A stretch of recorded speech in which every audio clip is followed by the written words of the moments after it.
Welcome to the Real Film Nerds Podcast.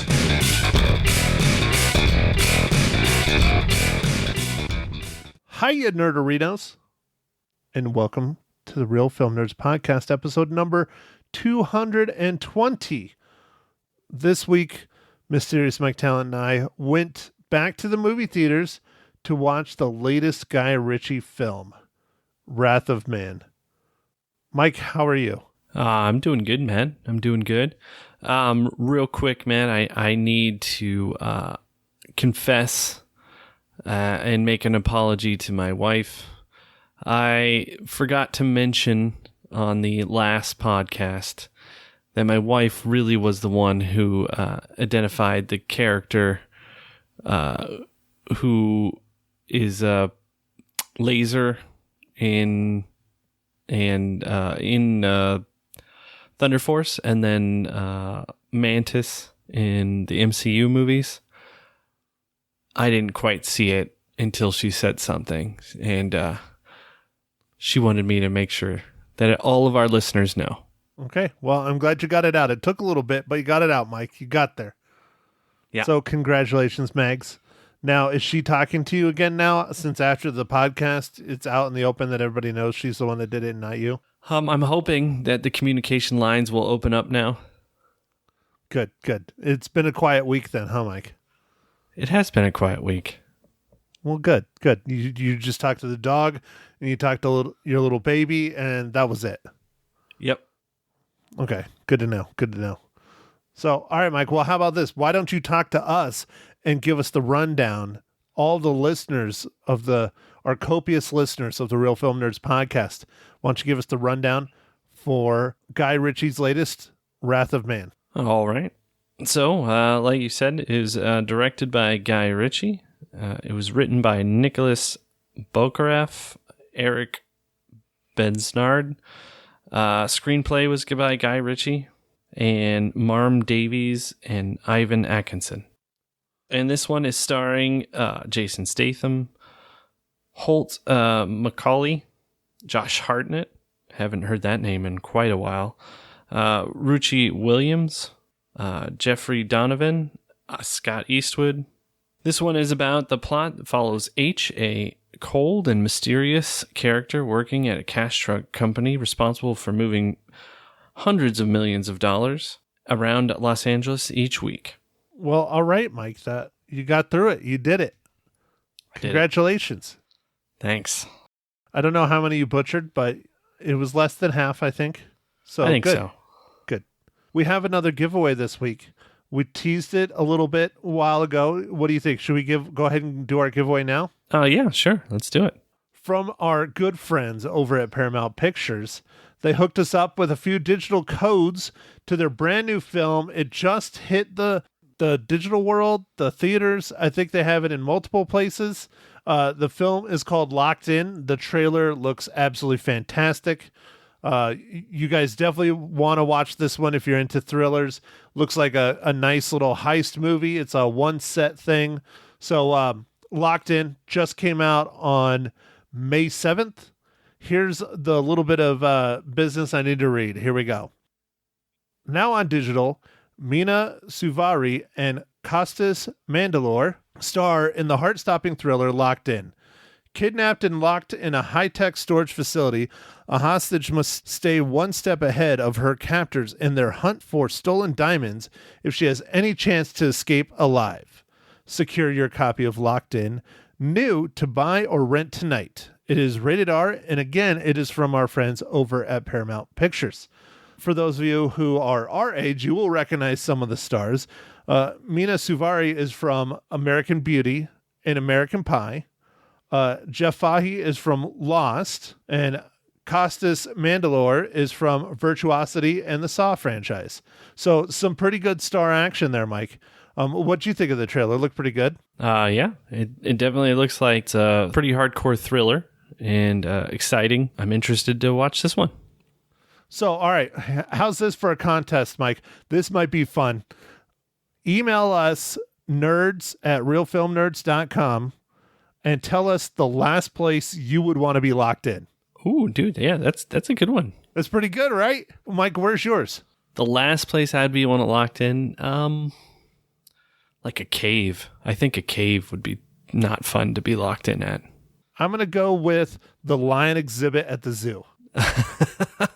All right. Well, that's definitely probably short-lived locked in period. Yeah, but I would those lions definitely would have leftovers. Okay.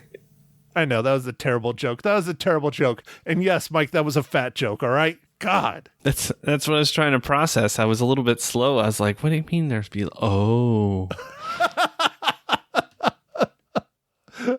See, it's a thinking man's fat joke. Hit us up, email us, let us know if you would like to win a copy of Locked In from, again, our good friends over at Paramount Pictures. Thank you, Paramount. You guys have been awesome as always. So, Mike, back to the show. Wrath of Man. First thoughts. Matt, I love revenge movies, and this is a hardcore revenge movie. There is no, I don't know. It's just all revenge, and that might be a little bit why I don't like it quite as much as I like a lot of other revenge movies. If that makes any sense, Matt, I'll explain a little bit. No, it makes real good sense, Mike, because the whole thing from literally start to finish is about H's vendetta that he's going after.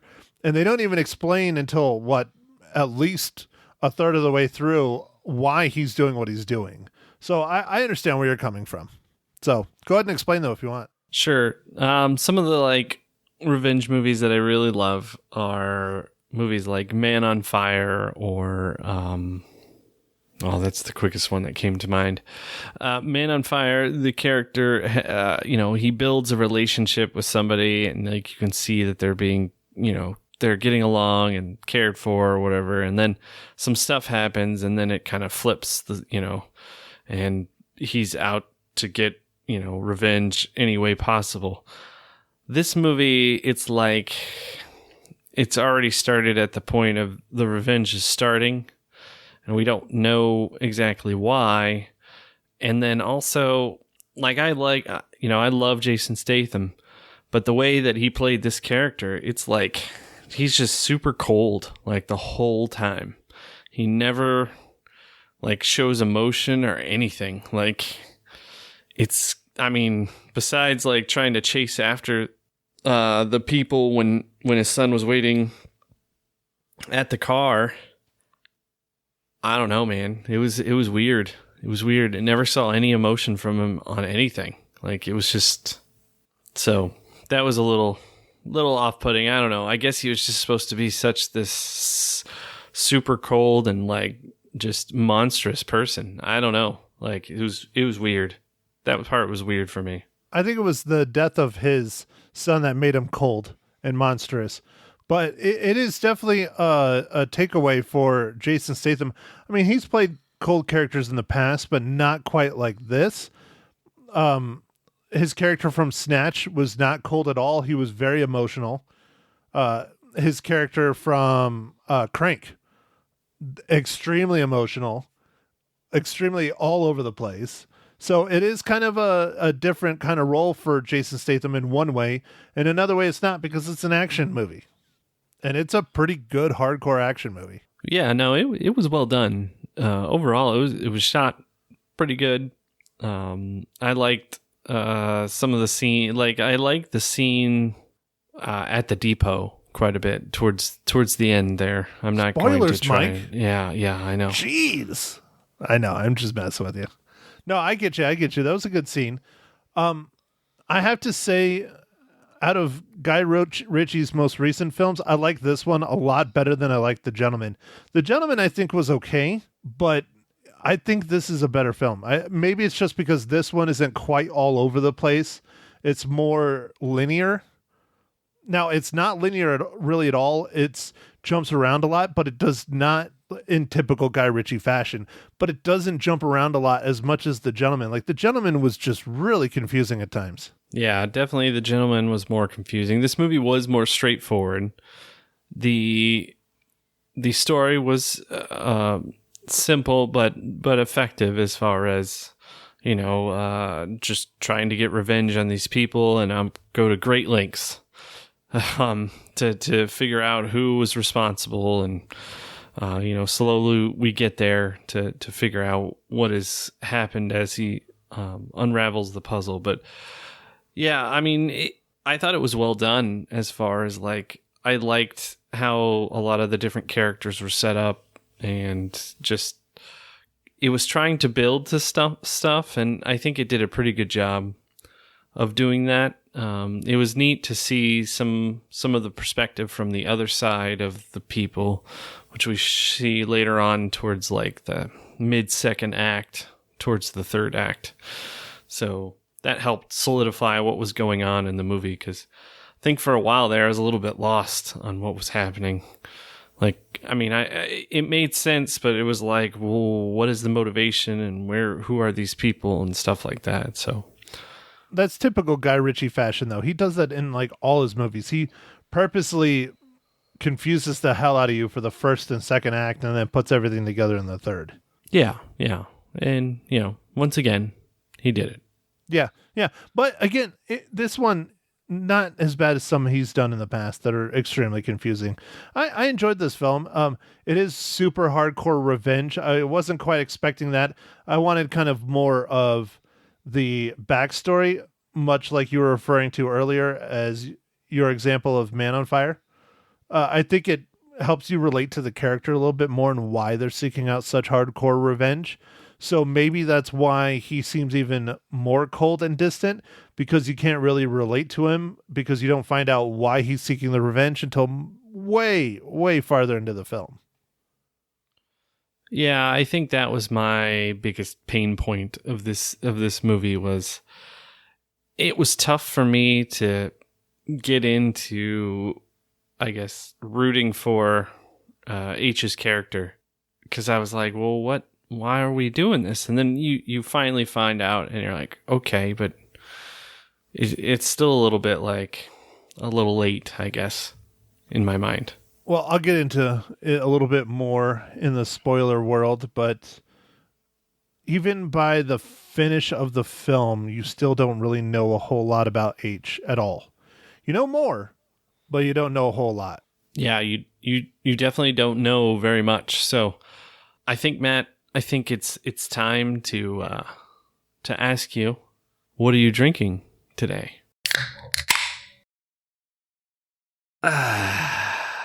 Michael, thank you ever so much for asking. Mike, today I am a slacker. I'm only drinking beers that I have in my fridge, which right now is only 2 flavors, and the other flavor I've I've drank. I'm not driving. I'm potting. I drank for the past 2 weeks Shiner Bock, so I'm not doing that. I have a champagne of beers tonight. Oh, Miller High Life. Oh, nice. Yes, sir. All right. Well, I'm drinking an IPA. Shocker. But it's a light IPA. It's a Lagunitas Daytime. Oh, I thought you were going to say the IPA was the shocker. You know, the yeah. Yeah, 2 in the front, 1 in the back. Yes. Yep. Yes, sir. The pitchfork, for those of you who went to ASU. Oh, jeez. Well, all right, Mike, enjoy your extremely bitter IPA while I ask you, how does Wrath of Man relate to the Marvel Cinematic Universe?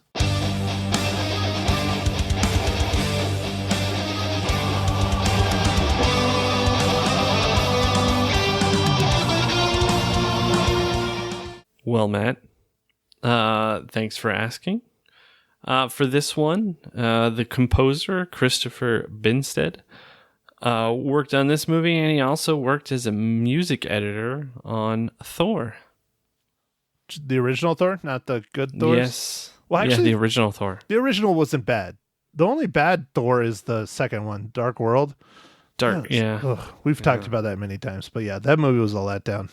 So, all right, kids, that means we're in the spoiler department. Mike, since you were itching to spoil it, like right off the bat, go ahead. You can start it. Well, I wasn't quite itching. I just wanted to let everybody know that the third act at the depot was kind of cool with the fight scene. I guess with the robbers going there to rob the depot of, I don't know, north of 114 million or something. Just unbelievable amounts of money. Like in a cash, I don't even know how much that would weigh. That would just be so much weight. Like, I think it was 160 million, but still, it's a lot of money. A whole stinking lot of money. And yeah, physically that would take it a lot. The only issue I had, not to, ramble about the depot, was how they're sitting there with full on assault rifles, fairly significant rounds, just unloading on the guys trying to rob the place into their body armor. And it's just bouncing right off. I'm just like, I don't know. I don't think so. I think they would have probably had armor piercing rounds. Just my guess.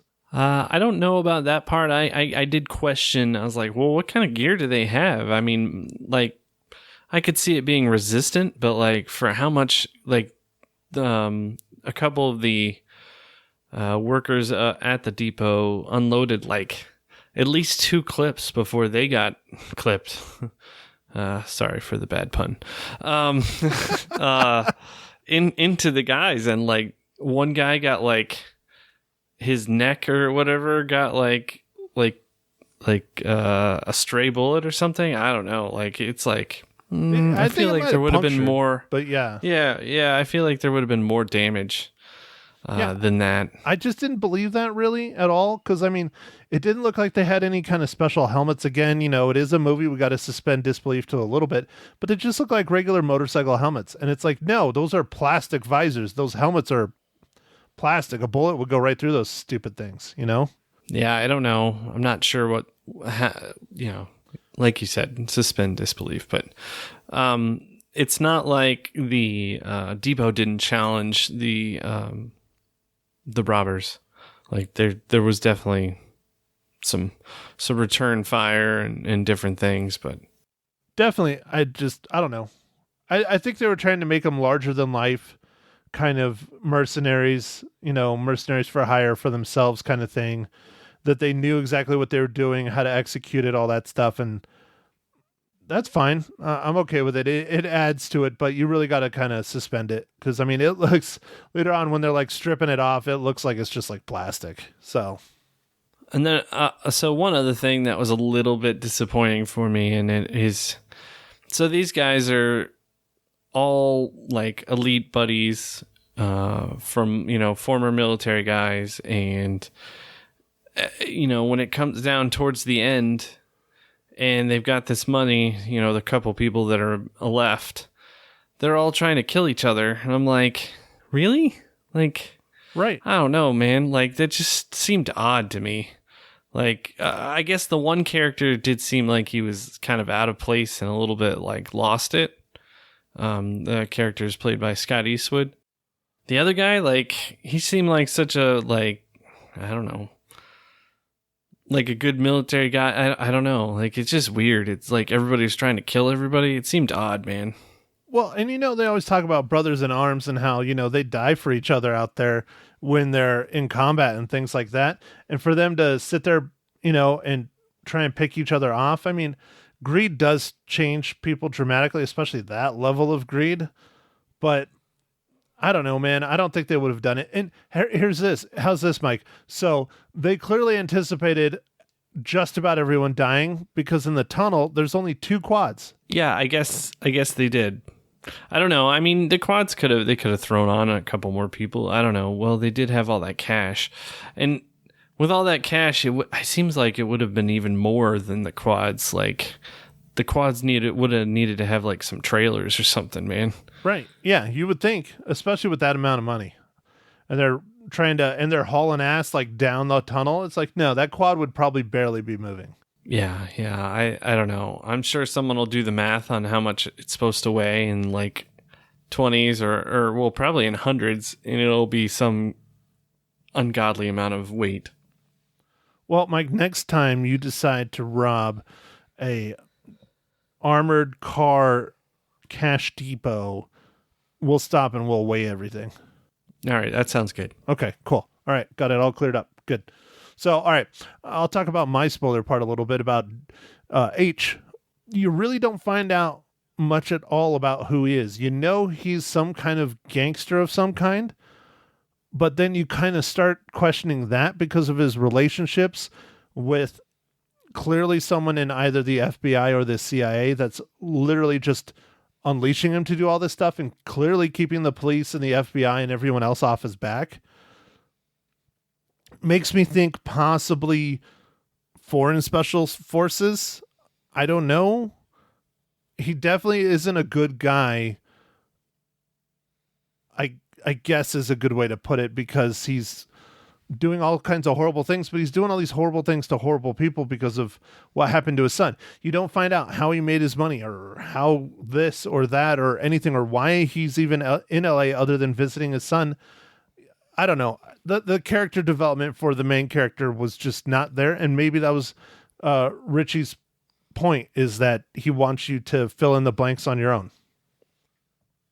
Yeah, you're 100% right, man. You don't know anything about this guy. It reminded me somewhat of like a John Wick type character where they slowly unravel stuff, except they never really unraveled anything in this.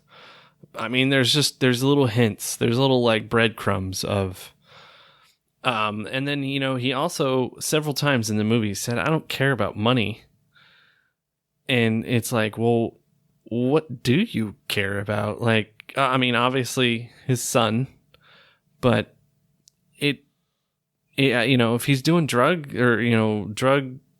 running, or I don't know, whatever he did, like his crew though, in sometime in the second act, they were going to rob one of the trucks that he was on, and he walks out of it, and they just walk away. They left. So yeah, they have to be financially motivated or something, right? Yeah. So like, obviously money comes from somewhere, and then like the things that he got done when he got his artificial like character you know, like his,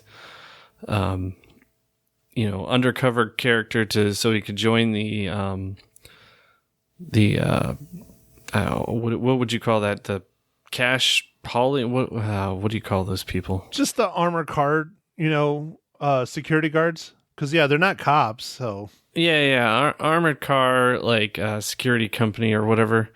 They created a person who had like a 20-year history or 25-year history with like a work history and like paid their taxes and like all kinds of like, I mean, really, really in-depth fake person. Like, I was like, man, that must have cost a fortune.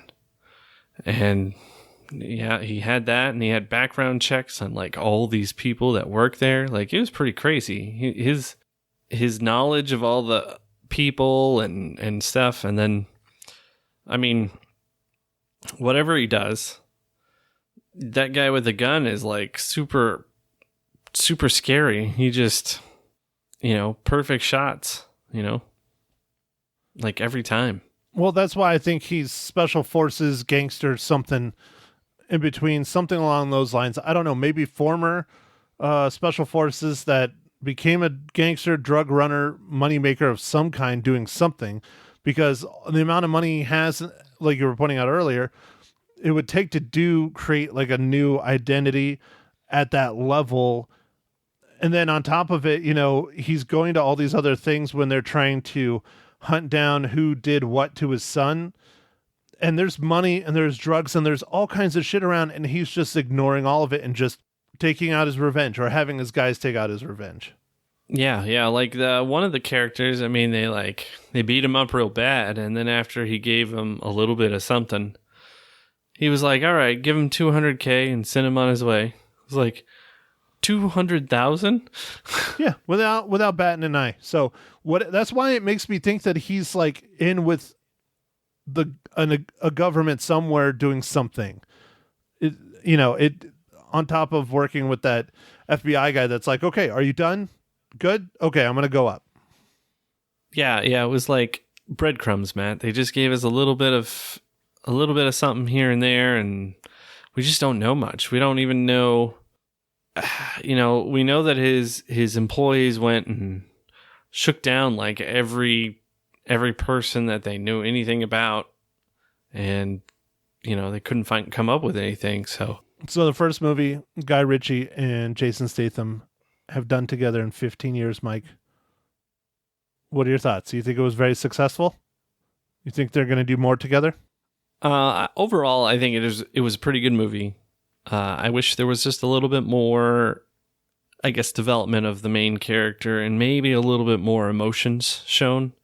Or if not in most of the movie, at least at some points have some emotions shown. Yeah, I think it was good. Revolver was his last one that they worked together on, I think, and that was great. So, I think they should continue to keep working together here and there. And this was number 1 at the box office. Good. I'm glad people are getting out and getting to the theaters. I went to a late show, which we had only one, but we did have one. And I was not the only one in there. There was probably, 10 people in there with me. So that was a good sign. That was a real good sign. Yeah, when I went to my showtime, it was not a late time showtime. It was like a prime time showtime, and it was pretty full. So it was good. All right, Mike, how many reels? All right, Matt. I'm going to give this one 3 reels out of 5. Well, Mike, clearly I enjoyed this more than you, which I don't know how, because you're Mr. Revenge everything. I mean, I think that'll be your piece de la resistance if you don't have, any more kids in the future, is you're going to write your own revenge movie. Well, I mean, I could piece together from the different ones that I've loved to watch and just make my own just crazy revenge movie, man. There's this one I watched. I think it was on Netflix. It was it's a smaller movie. It's called The Four Horsemen. Oh man, it was intense. This was good. I don't know if I would call it intense, but it was good.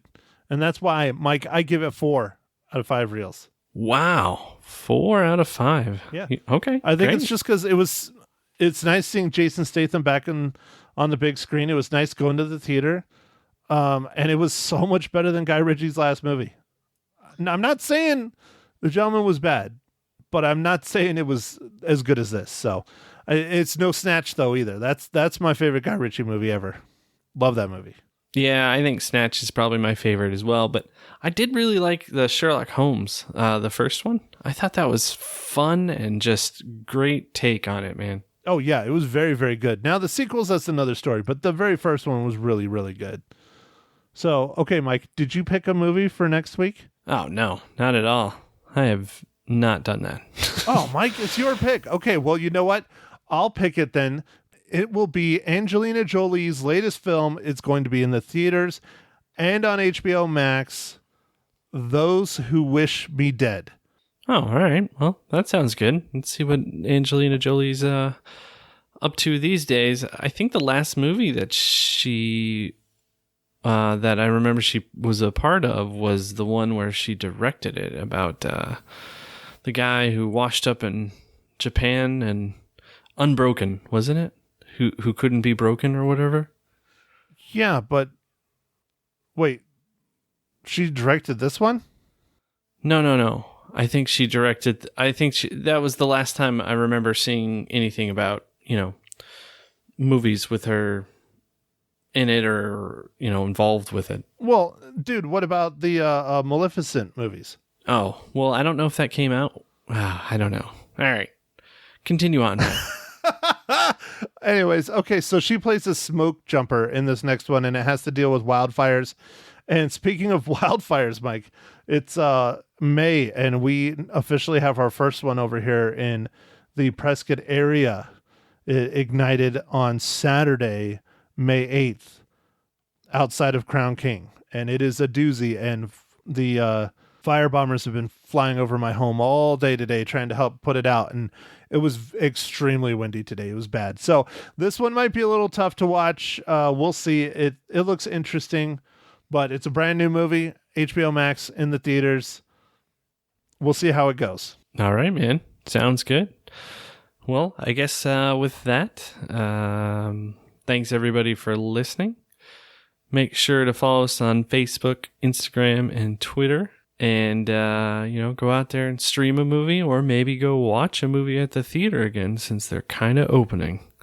And that's wonderful. Thanks, everybody.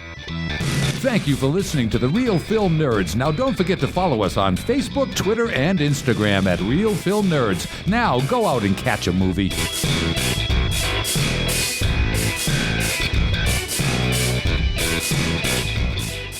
Good morning, Matt Hinshaw from the Real Film Nerds podcast on Magic 99.1. How's it going? Good morning, Miss Live and Local on Magic 99.1. How are you? I'm doing great. I've been looking forward to chatting with you all morning long because you're going to review Wrath of Man for us, which, by the way, came in #1 at the box office this past weekend. Did you get to hit the theaters up and go watch it, or were you too busy enjoying Mother's Day? Oh, my gosh. I had a jam-packed weekend. I tell you what, I did not watch anything all weekend long, so I'm glad that you did for us.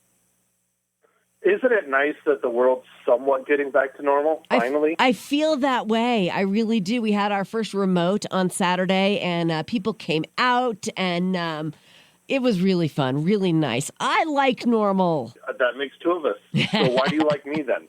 Well, I like the abnormal too, Matt. Okay, good. All right, just wanted to make sure. Tell me, how'd you like the movie? So Wrath of Man is the follow-up, I guess not follow-up, but the teaming up of Guy Ritchie and Jason Statham after 15 years. The last movie they did together was Revolver. And this is a revenge movie from start to finish. So if you are not real big into revenge movies, this one is not for you. Okay. It's a pretty good action movie. It's a little dark. It's extremely mysterious. Jason Statham is very, very cold. Guy Ritchie does his usual kind of time morphing, jumping around where he starts like his story in the middle of the story and then goes back and then he goes forward. A lot of people like that. Some people don't. I'm okay with it when Guy Ritchie doesn't get too crazy with it. Right. This one, he wasn't too bad. His last movie, The Gentleman that he did, that one I think was pretty rough when it came to his timing and jumping around and his plot points. This one's a little bit more straightforward. I enjoyed it quite a bit. It's, basically a revenge movie, bank heist, robbery, it's fun. It's a fun action movie, and it's definitely worth going and seeing in the theaters if you feel comfortable. Okay, now tell me, is it super violent, I'm assuming? Yeah, it's pretty violent to a level. Yeah. There's worse out there, but the end set piece is basically a bank robbery of an armored car facility, and that really ramps it up, but that's like the pinnacle of the entire movie, Okay. Yeah. All right, fair enough. How many reels are you going to give it? I really enjoyed it. I gave it 4 out of 5. 4 out of 5. Wow. Rotten Tomatoes gave it 66%. Well, then they don't know what they're talking about. Metacritic 57, IMDb 7.5 out of 10, but 92% of Google users liked the movie, so they agree with you. Well, good. They're smart. They're smart. There you go. What are we going to talk about next week? So I got a couple things. Next week, we're going to review Angelina Jolie's latest movies coming out in the theaters and on HBO Max. Might be a little tough to watch because it's about a smoke jumper in the Montana wilderness, but it's Those Who Wish Me Dead. Now, smoke jumper in the Montana wilderness, is that about wildfires? Yes. Oh, yeah, that So will be hard. It might be a little tough to watch, but I think hopefully it'll be a good movie. It's the first movie that Angelina has done in a long time that's not Maleficent. Yeah, right, right. Now, tell me, does she star in the movie? Yes, she stars in the movie. She's not directing it. She's not writing it. Okay. She's been getting into directing a lot since about her directorial debut in Unbroken in 2014. Okay. But I can give you a little synopsis real quick of it. It's a teenage murder witness finds himself pursued by twin assassins in the Montana wilderness with a survival expert tasked with protecting him and a forest fire threatening to consume them all. Okay. All right. Yeah. I mean, it sounds like it's going to be good, but it will be hard to watch. We'll let you go first. How do you feel about that? Yeah.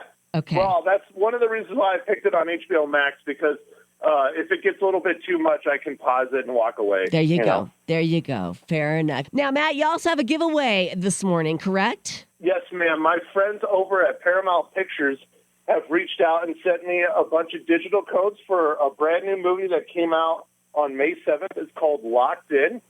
If you want to be entered in to win a copy of Locked In, all you have to do is email me at nerds@realfilmnerds.com and tell me the place where you do not want to be locked in ever. Oh my gosh, that list is super long for me. All right, it's nerds@realfilmnerds.com. That's the name of the podcast as well. Maddie, love talking with you, buddy. Always a pleasure, Lisa. Thanks for having me on again. You're welcome.